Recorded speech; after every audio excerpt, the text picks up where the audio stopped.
Good morning. You're listening to Central Wisconsin's 24-hour information station, AM 1320 WFHR. It's time now for the Morning Magazine, brought to you by Comfort Air Heating, Cooling, Plumbing.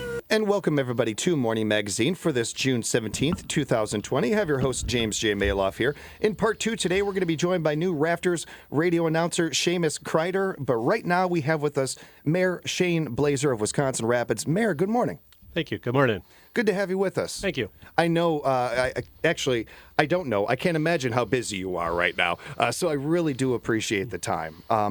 Just to start off with, how are you and yours doing? How you guys been holding up during this situation? We've been good. Yeah. I haven't been as cautious maybe as some of the others, so I'm a little more comfortable with the situation. I just kind of continue on. Good to hear. Good to hear.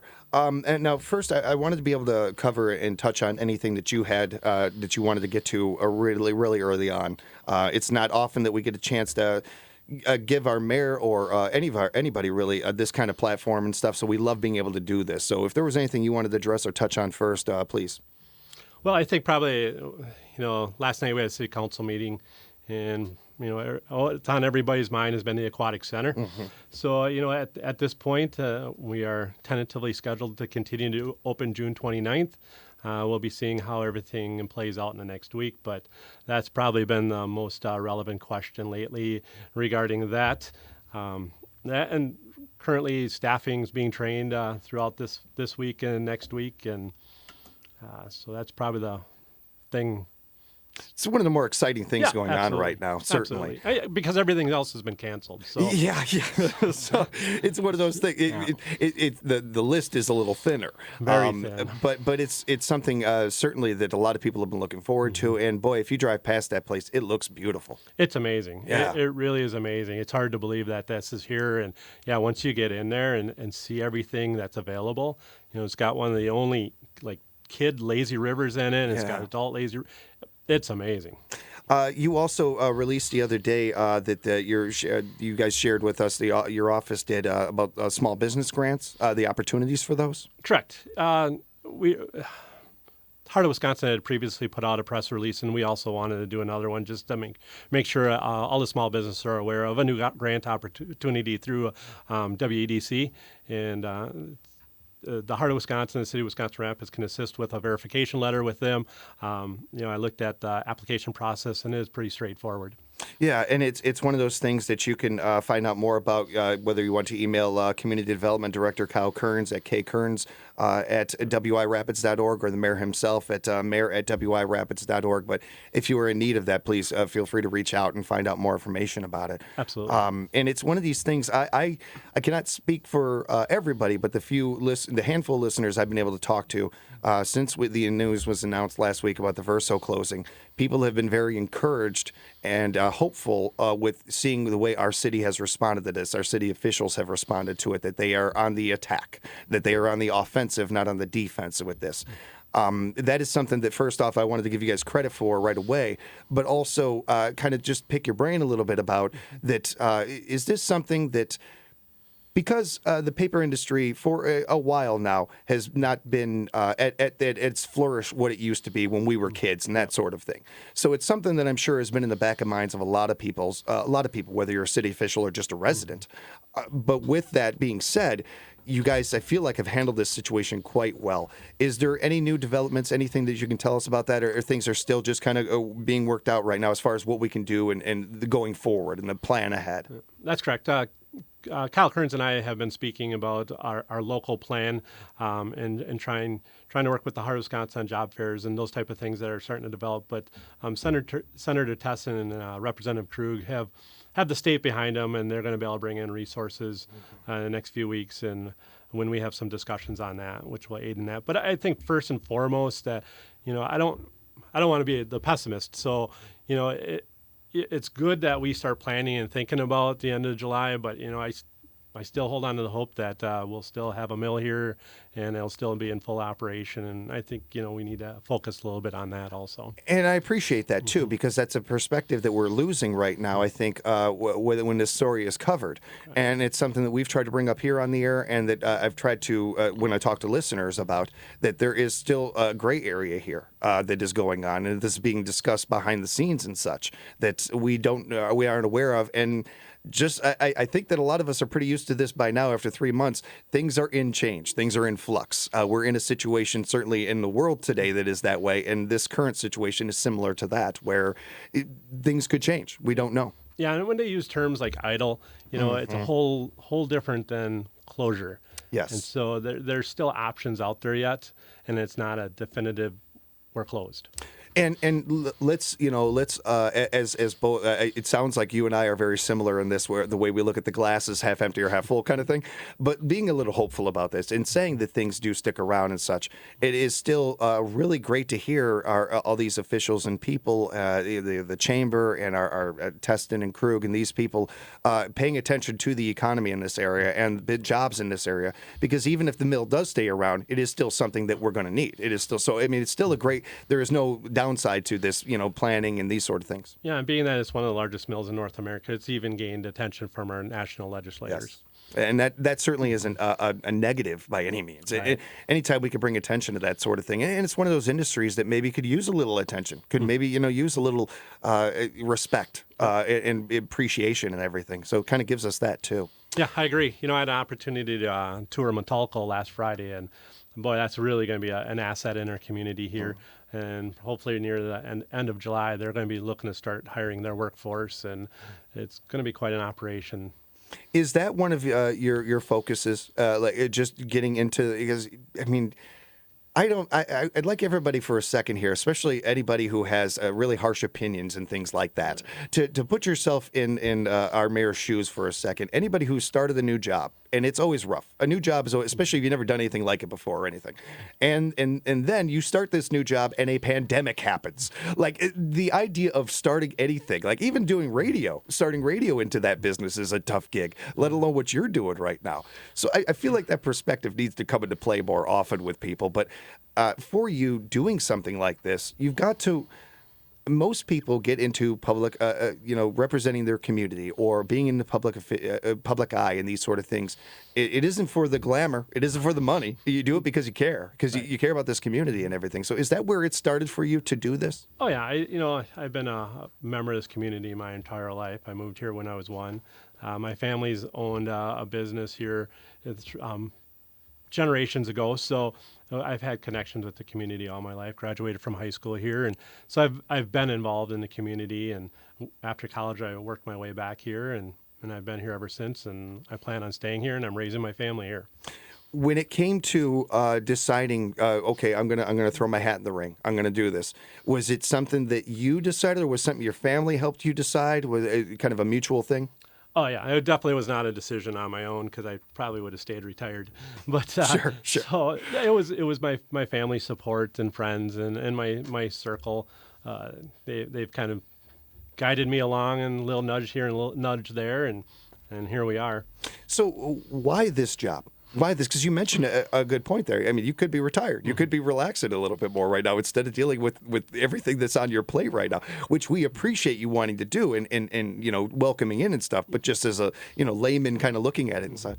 Yeah, I was on city council for the last 2 years, so I had that kind of perspective on it, and I just felt that in the last 8 years, we've had a lot of growth, we've done a lot of things, and I think, which I ran on, is we need to be responsible on spending, manage our debt, learn how to maintain what we have, because notoriously in government, we'll build a shiny new thing, and then we'll need to maintain it. We'll have to let other things go. So we have to figure out how to maintain and balance those things. And I just thought I'd bring a different style of leadership to the organization, and it's politics. There's always two sides, and you just never know what side you're going to end up on. And Very true. You just got to have some tough skin and just kind of go forward. Again, we're speaking with Wisconsin Rapids Mayor Shane Blaser, and I wanted to ask how you and your family were doing and everything, but I didn't get to touch on what I wanted to. First off, this is the first time we've had a chance to talk, and congratulations on the election and winning and everything. I wanted to congratulate you on that. Thank you. And your people that helped to make that happen and such. Getting into a position like this, it's not the same certainly as things that you've done before, but there is no job that can compare to something like this, really. They prepare you for it necessarily, but certainly there are things that you can do in your past that help. And I think being a city clerk certainly would be one of those things. How much do you feel that prepared you for this job, especially now that you've been doing it for a couple months? Well, being in city clerk position, it allowed me to really have a firsthand knowledge of all the intergovernmental departments and working with other governmental agencies and the county and those connections. So it was a step. I had a step. I started, and it was a little bit easier because I didn't have some of that learning curve as a brand new employee or elected official. So I had a little leg up, but lens is always different. It depends on if you're at whatever level you're at. And so this seat, I get bombarded from all the department heads and the citizens and other county agencies. And so it's just trying to manage all that. Were you able to work with previous mayors or other mayors in other cities and stuff and get a little, insight or influence from any of that? Yeah, so I've had some involvement with the city since 1997. Mm-hmm. So back then, Bud Virginsky was the mayor. And then Mary Jo Carson, she ultimately appointed me to start the clerk's term, and then Mayor Verwink. And so I've seen a number of mayors, and I think it's generally about leadership, and in law enforcement throughout my career, I've seen many leaders. So I've had those as an example to kind of. And to piggyback off of that there, how much, certainly the city clerk thing would do that, but how much did law enforcement kind of help you for a position like this? Because there are some parallels. There are some things that go hand in hand with what you're doing now. It's all about problem solving. Mm-hmm. It really it's the first thing I thought of. Yeah, problem solving. It's really what it comes down to. In all of our jobs, we need to problem solve, and I just got a little experience in law enforcement to do that. Yeah. Now, again, kind of going back to rewinding a little bit to your first week. Again, most people, they start a new job and they kind of ease into it a little bit here and there and stuff, but you are in a situation where you weren't able to necessarily ease into the job. Can you take us through your first week, what that was like? My first week was very unique because when I first showed up in the office, most people were working telework. And so I came into a city hall where there was nobody was there. It was ghost town. It literally was. So I'm glad I had worked in City Hall previously, and so I kind of had a feeling. I knew where to go and those type of things. But from April 21st till now, I've been in office every day, responding to emails and phone calls and meeting with constituents and other departments. That's been a bulk of my time. But my first several weeks were. Most people were teleworking. Yeah, and I mean, other than maybe a tumbleweed going by in those hallways, I mean, there probably wasn't much interacting with people. There was very little interacting. And right, understandably so and everything, but that makes it so much harder to start a job like that where it's such a personal business. It's such a personal gig. And at the same time, as you mentioned, you had some of these relationships already built, so that's got to help a little bit in the process, I imagine. Yeah, and so there was new department heads, and so since June 1st when we reopened City Hall, I've been meeting with them and kind of building those connections and finding what they need. When it comes to, when this thought first comes in your head, like, maybe I should run for mayor, maybe I can make a good mayor and that kind of thing. Oftentimes that doesn't happen on its own. It's a thought that was built there by influences and people that you were influenced by. So who are some of the people that have influenced you, maybe even just going back to your city clerk days and everything to get you into that position? Well, I could think it's of a tough one, huh? Yeah, I was going to say I don't want to. Hardball one. I'm not going to name names because I don't want to call them out in the air. But I've had a great circle of friends and throughout my life, and whether it be former city employees or people I've worked with in the past or gone to college with, and even just residents growing up in the community here have been very supportive all along. We're speaking with Mayor Shane Blaser right now of Wisconsin Rapids, and you could tell how excited I was for the interview. I did not mention our great friends at Wisconsin Rapids Community Media and Kevin and the gang, and we appreciate you guys so much and the great work that you do. And I apologize. I will mention you throughout the whole day today. I'll mention like 4 or 5 drops at least. But we do appreciate Kevin, our gang over there at Wisconsin Rapids Community Media. Now, Mayor, when it comes to things going into, let's say we look a year ahead, and again, knocking on wood and all those things, that things are the new normal, and we got more of our economy opened up and these sort of things. You mentioned early on that part of the reason why you wanted to do this was, economic responsibility and those sorts of things. So going forward, and saying that we have a normal playing field here, how do you see this area growing, and how would you like it to grow? Well, I think first of all, we need to make sure we create a business environment that is helpful to businesses, that businesses will want to come here through all the rioting and the protests. We've been inundated with messages about a business closing here, a business closing there. So, we're passing those on and trying to follow up on those. And I think it's just a matter of making sure that we have a climate with responsible taxes that will encourage businesses want to be here or expand here. And it sounds like that is a big part of things for you in your staff, is the responsibility end of things, and making sure that we don't overspend, that we don't go into debt and those kind of things, or more so, or what have you, that sort of thing. That I don't feel like that there's ever a time in history that's a bad idea, and especially when you have it's interesting that you come into the game with this and everything in this game plan, and then we're dealing with what we are.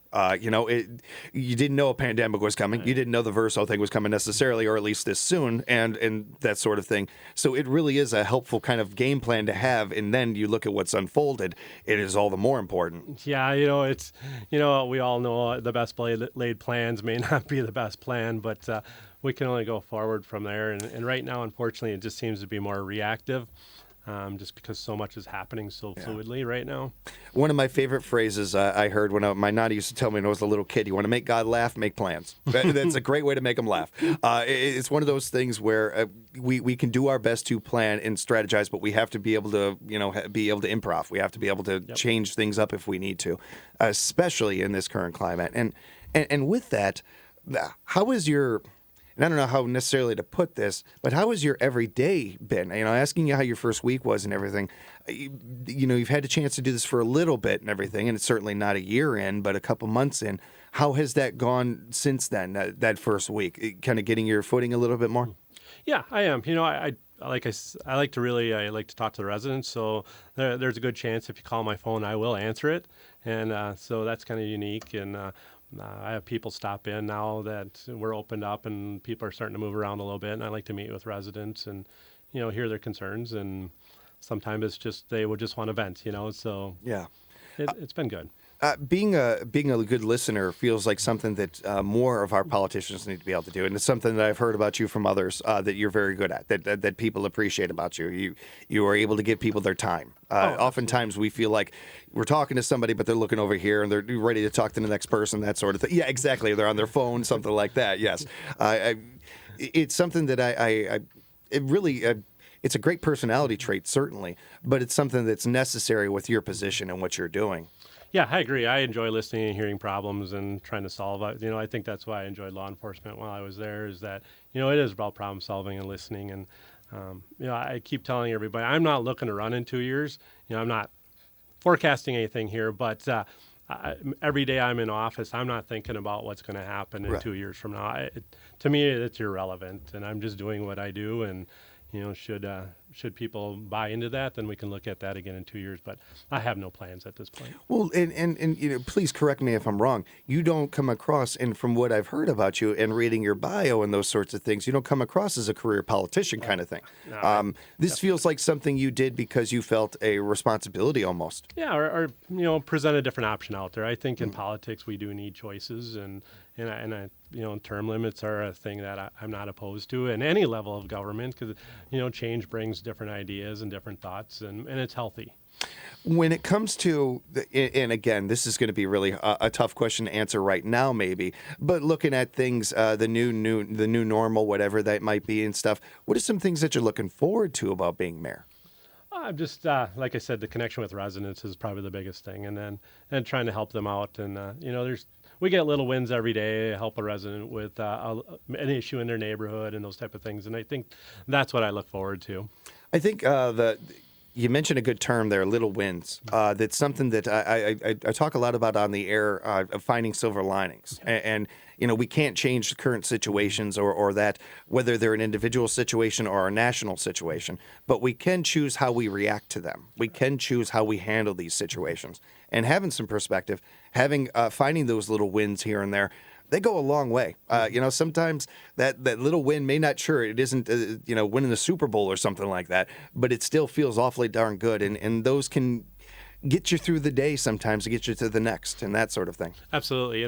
There's many times the department head will grab me and say, come on, let's go for a ride. Let's look at this. And what can we do about it? And those are the little wins I like checking off. They're not public and the media doesn't hear about them, but the people in the neighborhood are very appreciative, and that's what it's all about for me. It really is. Oh, I think we can relate to that here in radio. There's the paycheck is nice. I mean, we want to get paid for what we do and stuff, of course, but what keeps us going and driving is the listeners, is the feedback from people and everything. Mm-hmm. And when you have a job like that, it is something that it is so vital to be, on the floor, not be in a bubble kind of thing, and talking to your residents, talking to your constituents, just talking to people. Another one of those things that I started doing this more so with our when Sheriff Becker was in and gentlemen like that, but I've done it with a lot of our politicians too. And we have this thing nowadays, especially the more we go on with technology. There's a lot of keyboard cowards out there. There's a lot of people who they talk really big online and they like to bark and complain online, but you get them in person, they usually don't say nothing. But it is really easy for us to kind of tear into our officials and that. And we forget that you guys are human beings. We forget that you guys are also residents. You live in this area too. The laws and the things that you are working on and deciding, they influence you and your family and your loved ones just as much. So you guys have a stake in this too. It's a little like we get detached, and I appreciate very much that you're not only sharing as much as you are, but that you're the kind of guy you are. You're not a career politician necessarily, and I think that that's something that a lot of people can really relate to and appreciate. Do you find that that's something that has helped you? Oh, I do. I'm not the guy that's going to go in front of a big audience and give a earth-shattering, speech or anything like that. And I'm fine with that. I enjoy talking with small groups and individual residents, and that's been very successful for me throughout my life. What is one of your kind of, like, if you're having it's the end of the day, it has been a harder day than normal, because I don't think you have many easy days. So a harder day than normal, we'll say. What is one of your go-tos to relax? I find great enjoyment sitting in a bow stand. Nice. Yeah. Or a duck blind, being with my friends and teaching my son some of those things, and that's where I really find a decompression. What I hear from most hunters, especially, is just being out there. It's not even about so much making getting the great win there or anything like that, but just being out in nature and just enjoying that. I know. I think my wife accuses me of intentionally not, so I could spend more time in the woods when I get time to do that. We understand how we understand you wanting to take that time too, especially as busy as you got to be. And again, I want to thank you for the time. I know you have a lot on your plate right now. So taking the time to talk with us and our listeners, can't thank you enough, and look forward to the next time. Yep, we'll do it again. Yeah, thanks a lot, Shane. Thank you. Appreciate you. Shane Blaser, Mayor of Wisconsin Rapids, joining us right there. And a big thank you to him and our friends at Wisconsin Rapids Community Media, Kevin and the gang. We appreciate you guys. We will talk with the mayor again very soon. Coming up in part 2, we have Seamus Kreider, new 2020 radio broadcaster for your Wisconsin Rapids Rafters, right here on AM 1320 WFHR.